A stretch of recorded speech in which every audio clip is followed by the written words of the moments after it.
Bonjour à tous. Alors, je vous accueille aujourd'hui avec le très beau livre de Jacques Martel, le dictionnaire des mots et des maladies. Et puis, peut-être que j'aurai besoin d'un autre livre. Bon, alors, Mademoiselle Chacha, je ne peux pas m'asseoir. Non, mais on ne brûle pas. On va parler aujourd'hui du poids. Voilà. La prise de poids qui... Je cherchais les... Ah voilà, les mots qui blessent, les mots qui tuent, qui guérissent, pardon, n'importe quoi. Bon, c'est pas grave, vous me connaissez maintenant. Donc voilà, je vais vous lire le passage, ce qu'il dit sur la prise de poids. Et vous pourrez travailler vos affirmations positives. C'est un passage qui est assez long, mais qui est très intéressant. Alors, excès de poids. On peut regarder aussi au mot graisse, apparemment. C'est vraiment un souci, la prise de poids, et ça retentit souvent sur le moral, évidemment, mais aussi sur la santé. Hein? Donc, c'est pas... On n'est pas gros comme ça, sans... Voilà, graisse. Bon, je vais mettre le petit post-it au cas où. Alors, l'excès de graisse que mon corps emmagasine entre mon être intérieur et le milieu extérieur indique que je cherche inconsciemment, que je veux m'isoler dans ma communication avec l'extérieur, ou encore qu'il existe une émotion ou un sentiment prisonnier isolé à l'intérieur de moi, que je ne veux plus voir. Par mon obésité, je cherche une forme de protection que j'accumule continuellement dans mes pensées profondes. Il y a un fossé entre moi et le monde extérieur. Je veux tellement aimer et m'approcher des gens que j'aime, mais j'ai tellement peur, je camoufle de cette façon mon insécurité d'être exposée, d'être vulnérable, évitant ainsi d'être blessée par des remarques, par des critiques ou par des situations qui me seront inconfortables, notamment face à ma sexualité. Si j'ai vécu une situation traumatisante face à la sexualité, je peux seulement avoir eu peur, ou il peut aussi s'être passé quelque chose au niveau physique. Cela pourra se traduire chez la femme par une prise de poids au niveau des cuisses et des hanches, comme pour protéger les organes génitaux d'une agression. L'homme, lui, aura tendance à avoir un ventre bien rond pour que leurs organes génitaux soient moins en évidence. Il peut s'agir aussi de toute situation, même non sexuelle, où je sens qu'on m'agresse. Alors, il a écrit le mot « m'agresse » et entre parenthèses, il a écrit « a-graisse ». Je peux aussi interpréter mon excès de poids comme étant le fait que je veux tout posséder. J'entretiens donc des émotions et des sentiments comme l'égoïsme que je me refuse d'ignorer. Je me cramponne au passé. Cela aussi peut être un déséquilibre, une révolte face à l'entourage, une réaction à des gestes, à des situations que je ne veux plus voir et dont je ne veux plus me souvenir. La nourriture terrestre représente aussi une nourriture émotionnelle. Je vais donc manger excessivement pour combler un vide intérieur, l'impression qu'on m'a délaissé, ou pour compenser la solitude ou l'isolement que je vis. Je reste inconsciemment dans la dépendance, dans le besoin de l'autre. Je veux cacher la honte et l'agressivité que je vis face à une situation. Je préfère parfois déguerpir, disparaître pour ne plus souffrir. Je déteste les impondérables dans ma vie, de même que toutes les choses qui me sont imposées. Cependant, je sens, moi, le besoin de m'imposer pour m'affirmer ou pour faire peur aux autres qui risquent alors de partir et de me laisser en paix. Je peux vivre une grande insécurité, tant au niveau affectif que matériel, et j'ai inconsciemment besoin d'emmagasiner afin d'éviter toute pénurie ou manque qui pourrait survenir. Je veux avoir tout au cas où. Ce manque peut avoir été vécu dans l'enfance et souvent par rapport à la mère, elle qui était mon lien direct avec la nourriture et la survie. Donc il a mis entre parenthèses la tétée. Si un bébé a un surpoids, la mère le nourrit beaucoup. Il peut développer un réflexe de demande permanente, comme s'il ne pouvait jamais être assouvi. La mère a un désir, même inconscient, de rester en fusion avec son bébé. Et ce dernier aura de la difficulté plus tard à se détacher de sa mère. L'obésité arrive souvent après un grand choc émotionnel ou une perte importante et le vide vécu devient très difficile à supporter. J'ai perdu ma contenance. Je vis un grand sentiment d'abandon, un vide intérieur. Je me sens souvent coupable du départ ou de la perte d'un être cher. Cet abandon peut être vécu face à une personne, mais aussi face à une chose non physique, par exemple l'entreprise que j'ai dû abandonner, à laquelle j'ai dû renoncer pour des raisons personnelles. J'ai dû abdiquer et cela me brise le cœur. J'ai dû abandonner un projet qui m'était cher, par exemple avoir un enfant. Et je peux me considérer comme lâche ou comme perdant. J'ai aussi l'impression de perdre le contrôle sur une situation ou sur une personne. Je ne suis plus connectée à la matière. J'ai l'impression que je ne fais pas le poids dans une certaine situation. Je cherche un but à ma vie, je cherche à accomplir quelque chose de bien. J'ai de la difficulté à prendre ma place avec mes paroles et mes gestes. Je le fais donc en prenant plus de place avec mon corps physique. De plus, je me dévalorise par rapport à mon apparence physique. Une légère imperfection ou quelques kilos gagnés vont prendre à mes yeux des proportions gigantesques et je ne peux plus voir et apprécier mes qualités et mes attraits physiques.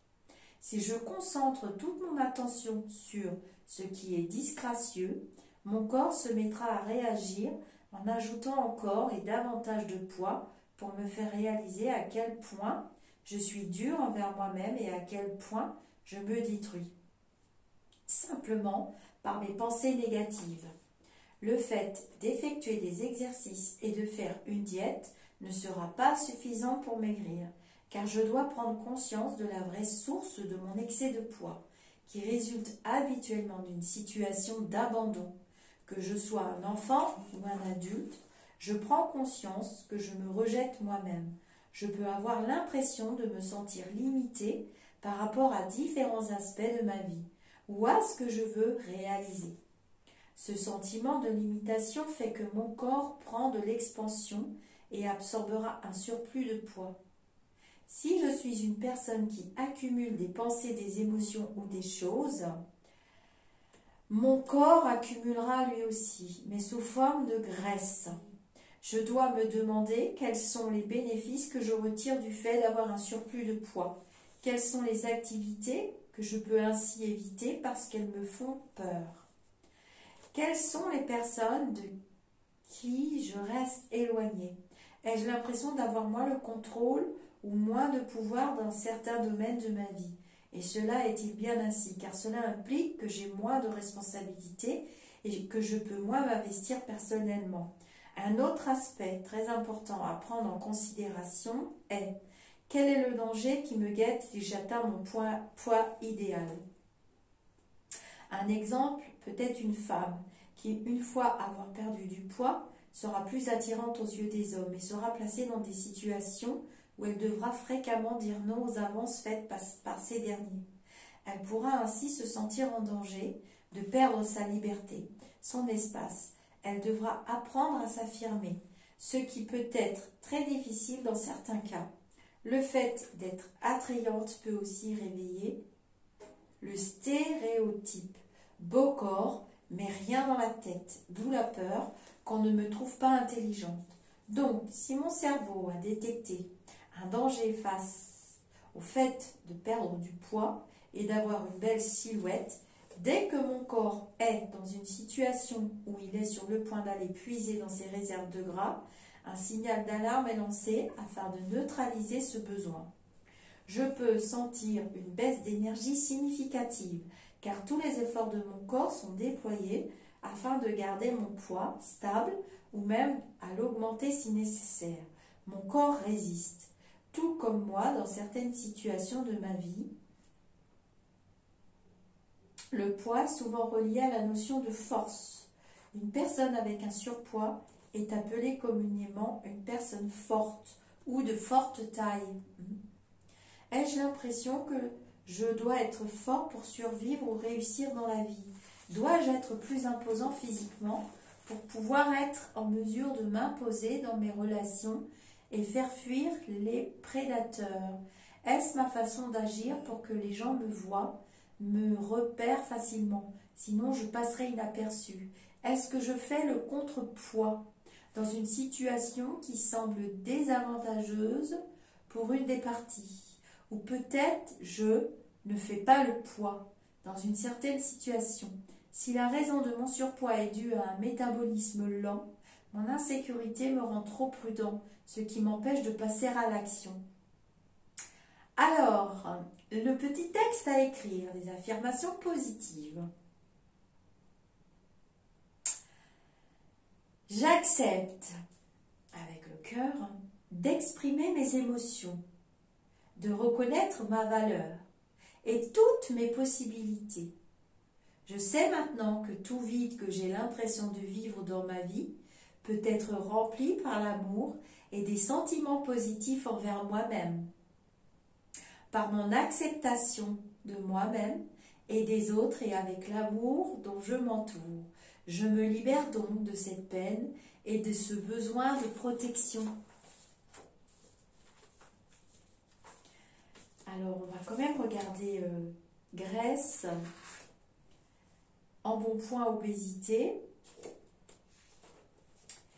La graisse symbolise l'énergie, la puissance, les petites douceurs que l'on se donne. Plus mon énergie est active et circule librement, moins elle aura tendance à se fixer dans la graisse.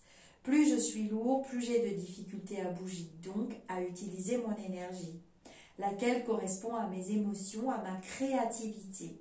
Si je suis une personne ayant de l'embonpoint, je suis quelqu'un d'hypersensible, qui éprouve le besoin de se protéger.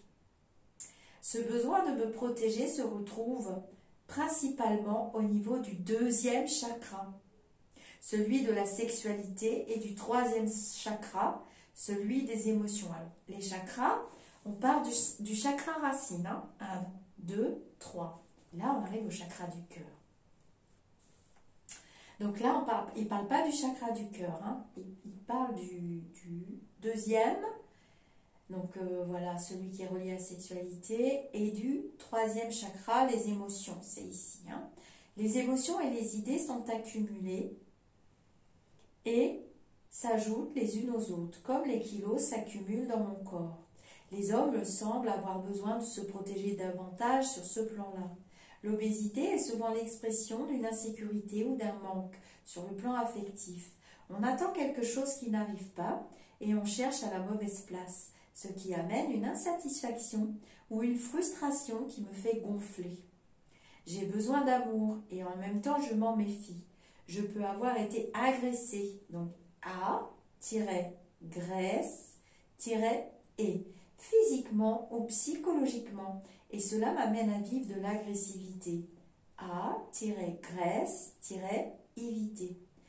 Je préfère ne compter que sur moi-même, je me sens limitée dans ma vie et le fait de sentir un vide autour de moi m'amène à me sentir abandonnée. Puisque je veux être perçue comme une personne forte, je peux inconsciemment manifester cette force en étant une personne forte de taille, corpulente. Pour maigrir, alors le petit texte, les affirmations positives, que vous pouvez coller à l'autre, il n'y a pas de souci. Alors dans les autres vidéos de Jacques Partel, vous verrez que j'ai expliqué, mais je vais peut-être expliquer quand même, j'ai expliqué comment on faisait pour les affirmations positives. Il l'explique au début du livre. Donc on travaille sur sa guérison. On y va carrément dans les affirmations positives. Il n'y a pas de demi-mesure. On y croit. Alors le petit texte. Pour maigrir, j'accepte de changer mon attitude dans mes relations humaines. Je cesse d'attendre et je ventile calmement tout ce qui est inutile ou nuisible. J'apprends à avoir confiance en moi-même et en la vie afin de permettre à cette graisse protectrice de s'en aller. J'exprime mes émotions librement et j'apprends à m'aimer telle que je suis.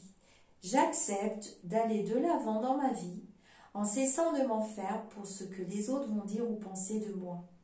En vivant en fonction de moi, j'augmente ma confiance en moi, ma valeur, mon amour-propre. Je retrouve davantage ma beauté intérieure et mon corps physique se modèlera naturellement à ma nouvelle image. Je manifeste davantage la joie et l'allégresse. Souvent, les personnes en situation de embonpoint, qui peut devenir aussi une situation de handicap, sont des personnes très sensibles, qui ont une très mauvaise perception d'elles-mêmes dans le regard de l'autre. Or, il est déjà bien de se regarder soi-même avec bienveillance. Si vous commencez déjà à travailler dans les affirmations positives, à vous accepter, à vous chouchouter, à vous bercer, à vous dorloter en étant bienveillant envers vous-même, vous enverrez en face de l'autre des vibrations positives, des vibrations élevées.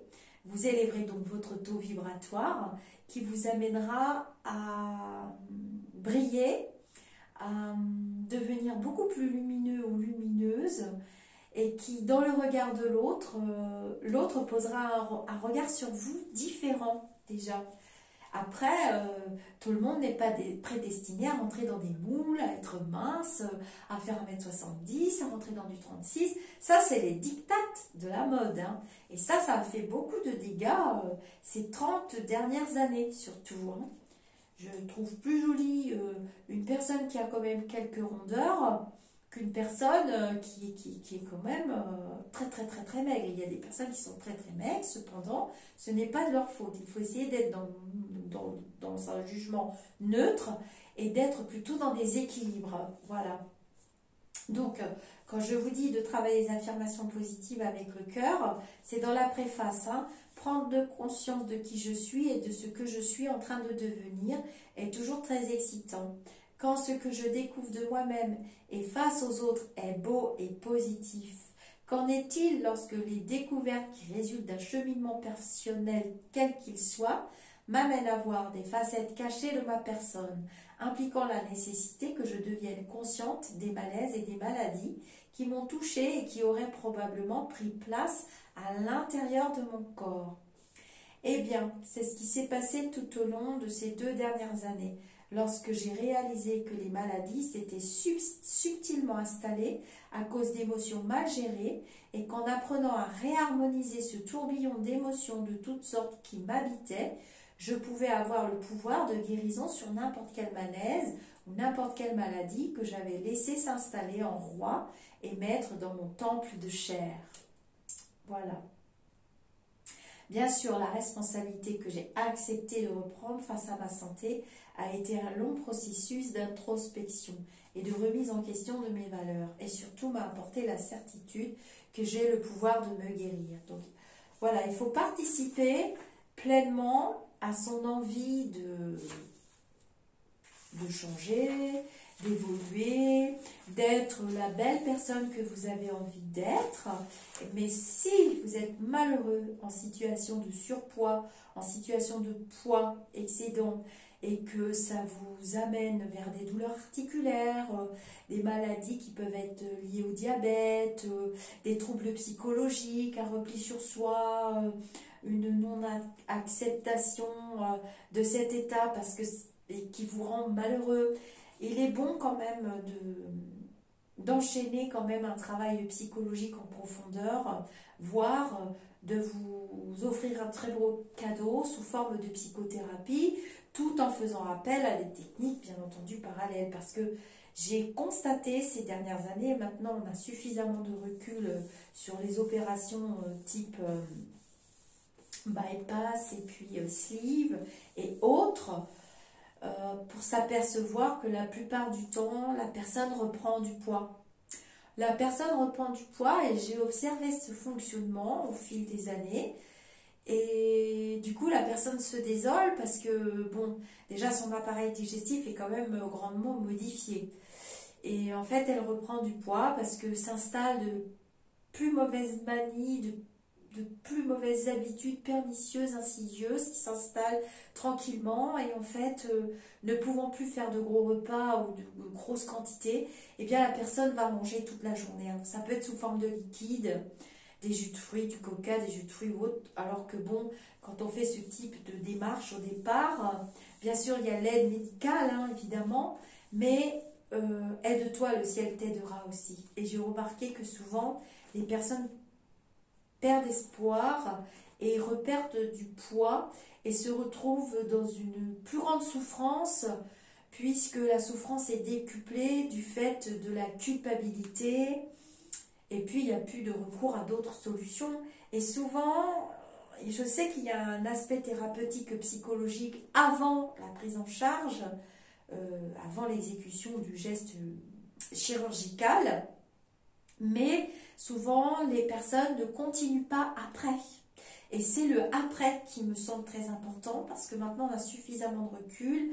Et je vous parle de ça pourquoi? Parce que vous venez souvent quelquefois en consultation pour demander déjà avant, est-ce que l'opération va réussir? Est-ce que je vais perdre du poids? Est-ce que je vais me faire opérer? Est-ce que les guides conseils, les lumineux, qu'est-ce qu'ils disent? Voilà, donc c'est pas un souci pour moi et pour nous de répondre à la personne. Le souci où il n'y aura pas du tout d'opération, quelquefois la personne renonce quand elle reçoit les messages et quand on lui explique tout ça, qu'il y a quand même un cheminement de sa part à faire. Et quelquefois, cette prise de poids, j'ai constaté aussi qu'elle était vraiment très rapide. Et comme elle est très rapide, il y a des désorganisations du temple de chair aussi. Et une image, une nouvelle image du temple, de la bagnole qu'on n'apprécie pas forcément, ou qui n'est plus à nous, qui ne nous appartient pas. D'où le travail psychologique quand même qui me semble important après. Donc, si vous constatez que quelqu'un va mal ou quoi, il faut le déculpabiliser. Ça sert à rien, oui, tu te rends compte, blabla, t'as fait ça pour rien. Voilà, ça, c'est des phrases complètement négatives. Plutôt tirer la personne vers le haut, l'amener à prendre conscience que quelque chose ne va pas, puisque son comportement finalement s'est modifié et qu'elle continue de se remplir, finalement c'est ça. Et donc, l'amener à consulter pour et faire un vrai travail. Alors, ça peut être que quelques consultations et trouver le bon thérapeute. Alors, je parle de psychologue certifié.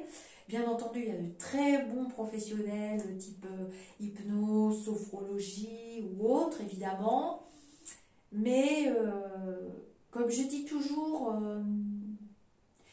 il y a des miracles, bien sûr, dans la vie. Ça existe quand même, des miracles. Mais j'y crois pas tout à fait. Je crois toujours qu'on a nos expériences à vivre. C'est ce que nous sommes venus faire. Nous sommes des expérimentateurs, des expérienceurs. Et que il faut quand même faire une partie du chemin et on peut se faire aider. Mais je prends le principe de l'oiseau, voilà, sa maman lui apprend, et ensuite il doit voler de ses propres ailes, advienne que pourra. Mais voilà, il y a des livres quand même, je trouve très beau ce livre, il est très bien fait. Et donc justement, voilà, dans les mots qui polluent, les mots qui tuent, vous voyez, il y a les mots il faut que tu sois le meilleur, les mots qui guérissent de la tyrannie, vous voyez. Je ne sais pas pourquoi j'avais mis le pense-bête, peut-être que j'avais dit que je vous le ferai. Voilà, il faut que tu sois le meilleur. Être le moins bon des meilleurs ou le meilleur des moins bons, telle est la question. Dans cette objurgation, on entend déjà l'épée de Damoclès qui chante comme une scie musicale au-dessus de la tête du futur meilleur. Le martinet attend derrière la porte le moins bon des meilleurs. La contrainte est installée. La menace est presque nue sous son voile diaphane. Tel un avis de persécution placardé sur le front de la victime. À force d'exiger le meilleur, on obtient généralement le moins bon.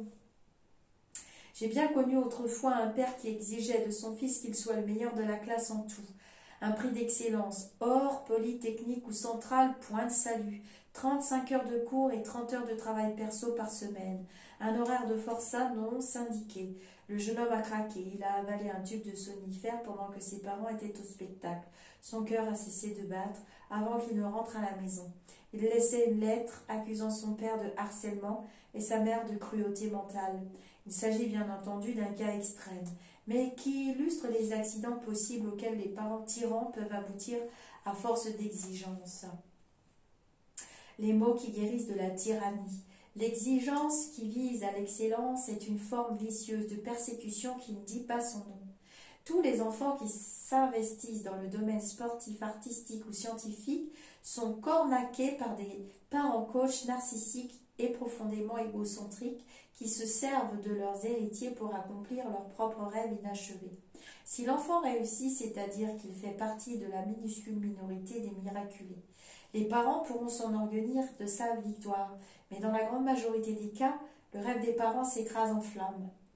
Et vous savez ce qui attend les parents persécuteurs, un Nuremberg familial. L'enfant devenu adulte leur fera payer cette excellence ratée au centuple. Il les abandonnera à leur sort au moment où ils auront le plus besoin de lui. Il disparaîtra de leur vie à jamais. Il leur retournera la cruauté mentale dont ils ont fait preuve à son endroit et s'arrangera pour empoisonner leurs vieux jours, avec une délectation sadique. Si vous êtes le parent qui vise l'excellence, relisez bien les lignes qui précèdent. Elles vous concernent au premier chef. La facture sera amère et j'exagère à peine. Bon, après, je ne dis pas que c'est lié à chaque fois.